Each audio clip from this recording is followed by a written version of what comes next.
তো আজকেও লেগে গিয়েছি সকাল সকাল কাজে। তো আজকে বেডরুমে দরজা লাগাবো, সেই জন্য ফ্রেমগুলোকে নিয়ে চলে এসেছি, কেননা ফ্রেম বসানো ছিল না, তো ফ্রেম আমাদেরকেই বসাতে হবে। তো সেই জন্য ফুটোগুলো করে নিচ্ছি, কেননা এই ফ্রেমগুলো দেয়ালের সঙ্গে স্ক্রু করতে হবে। ফ্রেমগুলো আগে বসানো ছিল না, তো হ্যামার দিয়ে ফুটো করে নেওয়ার পর ভালো করে বড় স্ক্রু দিয়ে টাইট দিয়ে দেবো, তাহলেই হবে। তো ফ্রেম বসানো কমপ্লিট হয়ে গিয়েছে। তো ফ্রেম বসানো কমপ্লিট হওয়ার পর খেয়ে নিয়ে এবার পাল্লাগুলোকে মিলাতে লেগে গিয়েছি। তো এই ফ্রেমটার নিচে একটু গ্যাপ ছিল, সেই গ্যাপটা মারতে হবে। তো গ্যাপটা মেরে দেওয়ার পর কবজাগুলো ফিটিং করে দিলাম পাল্লাতে। তো চলো এবার পাল্লাগুলো ঝুলিয়ে দিই।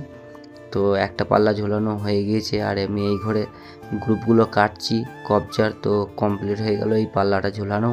তো এই মাথাটা একটু ঠেক ছিল, সেই জন্য একটু চেঁচে দিলাম এটাকে। তো ভেতরে হ্যান্ডেলগুলো ছিটকিনিগুলো মেরে দিলি এই দরজাটা কমপ্লিট। তো এই দরজাটা কমপ্লিট একবারে হয়ে গিয়েছে। তো দুটো দরজায় কমপ্লিট হয়ে গেছে। তোমার কেমন লাগছে? তো আজকে এই মিনি ব্লগটা আমি এখানেই শেষ করলাম।